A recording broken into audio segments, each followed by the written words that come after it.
20 ಮೂಟೆ ರಾಗಿ ಆಗಿದೆ. 10 ಮೂಟೆ ಗೌರ್ಮೆಂಟಿಗೆ ಕೊಡ್ತಾ ಇದ್ದೀವಿ.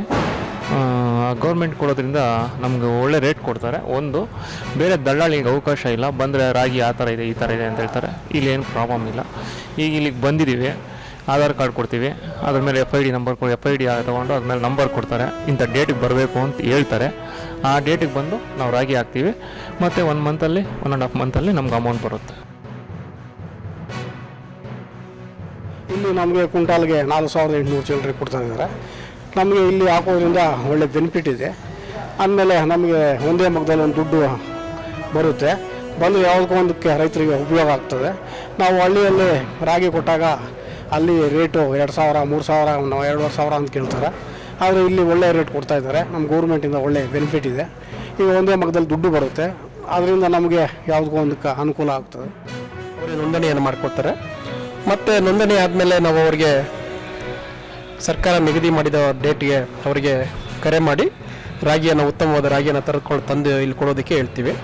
ಆಗ ಅವರು ನೇರವಾಗಿ ತಂದು ಇಲ್ಲೇ ಯಾವುದೇ ದಲ್ಲಾಳಿಗಳು, ಯಾವುದೇ ಮಧ್ಯವರ್ತಿಗಳು ಅವಳಿ ಇಲ್ಲದೆ ನೇರವಾಗಿ ತಂದು ನಮಗೆ ರಾಗಿಯನ್ನು ಅರ್ಪಿಸ್ತಾರೆ. ಮತ್ತು ಅವರಿಗೆ ನೇರವಾಗಿ ಅವರ ಅಕೌಂಟಿಗೆ ಏನವರು ಎಷ್ಟು ರಾಗಿ ಪ್ರಮಾಣವನ್ನು ಕೊಟ್ಟಿರ್ತಾರೋ ಅದಕ್ಕೆ ಸರ್ಕಾರ ನಿಗದಿ ಮಾಡಿರ್ತಕ್ಕಂತಹ 1 ಕ್ವಿಂಟಾಲ್ಗೆ 4,886 ರೂಪಾಯಿ ಥರ ನೇರವಾಗಿ ಅವರ ಅಕೌಂಟಿಗೆ ವರ್ಗಾವಣೆ ಆಗ್ತಿದೆ. ರಿಜಿಸ್ಟ್ರೇಷನ್ ಆದಮೇಲೆ ನಮಗೆ ಜನವರಿ 1ರಿಂದ ರಾಗಿ ಖರೀದಿ ಕಾರ್ಯ ಪ್ರಾರಂಭ ಆಗುತ್ತೆ. ಆವಾಗ ರೈತರು ತಮ್ಮ ರಾಗಿಯನ್ನು ತೊಗೊಂಬಂದ್ಬಿಟ್ಟು ನಮ್ಮ ಗೋಡನ್ಗಳಲ್ಲಿ ಅಥವಾ ನಮ್ಮ ಗೋದಾಮುಗಳಲ್ಲಿ ಕೊಡಬೇಕಾಗುತ್ತೆ. ಚೀಲವನ್ನು ಸಹ ನಮ್ಮ ನಿಗಮದ ವತಿಯಿಂದನೇ ನಾವು ಕೊಡ್ತೀವಿ. ಪ್ರತಿಯೊಬ್ಬ ರೈತರು ಸಹ ಎಕರೆಗೆ 10 ಕ್ವಿಂಟಾಲ್ನಂತೆ ರಾಗಿಯನ್ನು ಕೊಡೋದಕ್ಕೆ ಅವಕಾಶ ಇರುತ್ತೆ. ಗರಿಷ್ಠ ಪ್ರಮಾಣ 50 ಕ್ವಿಂಟಾಲ್ವರೆಗೂ ಕೂಡ ಒಬ್ಬ ರೈತ ರಾಗಿಯನ್ನು ಕೊಡೋದಕ್ಕೆ ಅವಕಾಶ ಇರುತ್ತೆ. ಈ ವರ್ಷ ಅವರಿಗೆ 4,886 ರೂಪಾಯಿ ಏನು ಕೇಂದ್ರ ಸರ್ಕಾರ ನಿಗದಿಪಡಿಸಿದೆ. ನಮಗೆ 1,47,500 ರಾಗಿ ಇವತ್ತಿನವರೆಗೂ ರಿಜಿಸ್ಟ್ರೇಷನ್ ಆಗಿರುತ್ತೆ. ಒಟ್ಟು 7,239 ರೈತರು ರಿಜಿಸ್ಟ್ರೇಷನ್ ಮಾಡಿರ್ತಾರೆ.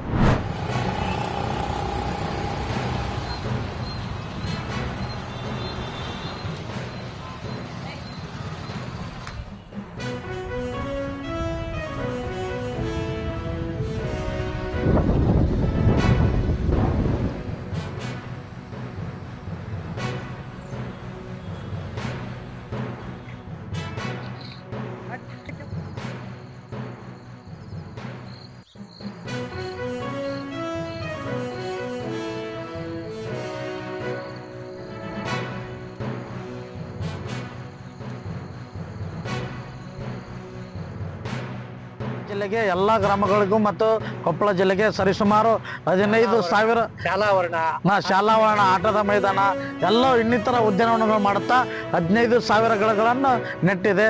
ಅದೇ ರೀತಿಯಾಗಿ ಇವತ್ತು ಎಲ್ಲ 15,000 ಗಿಡಗಳನ್ನು ನೆಡುತ್ತಾ ಇವತ್ತು ನಮ್ಮ ಕೊಪ್ಪಳ ಜಿಲ್ಲೆಗೆ ಒಂದು ಶುದ್ಧ ಗಾಳಿ ಬೀಸ್ತಕ್ಕಂಥ ಪ್ರದೇಶ ಅಂತ ಹೆಸರು ಬಂದಿದ್ದಕ್ಕೆ ಇರುವುದು ಎಲ್ಲ ಕಾರಣಗಳಂತ ಹೇಳಿ ನಮಗೆ ಹೆಮ್ಮೆ ಆಗ್ತಾ ಇದೆ. ಇಲ್ಲಿ ಕಿಷ್ಕಿಂಧ ಇರುವುದು ತುಂಬ ಪ್ರಸಿದ್ಧಿಯನ್ನು ಪಡೆದಿರತಕ್ಕಂಥದ್ದು. ರಾಮಾಯಣ ಮಹಾಭಾರತದಲ್ಲಿ ಪ್ರಸಿದ್ಧಿ ಪಡೆದಿರ್ತಕ್ಕಂಥ ಇಲ್ಲಿ ಸ್ಥಳಗಳು ಇವೆ. ಈಗ ನಗರಗಳಲ್ಲಿ ಅತಿ ಸ್ವಚ್ಛವಾದಂಥ ನಗರ ಅಂತಕ್ಕಂಥದ್ದು ತುಂಬ ಹೆಮ್ಮೆ ಇದೆ. ಅದಕ್ಕೆ ಪೂರಕವಾಗಿ ಈ centre for clean and environment ಅಂತ ಹೇಳ್ಬಿಟ್ಟು ಆ ಒಂದು ಸಂಸ್ಥೆಯವರು ಏನು ಕೊಟ್ಟಿದ್ದಾರಲ್ಲ, ಅದಕ್ಕೆ ಪೂರಕವಾದಂಥ ಇಲ್ಲಿ ವಾತಾವರಣವನ್ನು ನಾವು ಕಾಣಬಹುದು.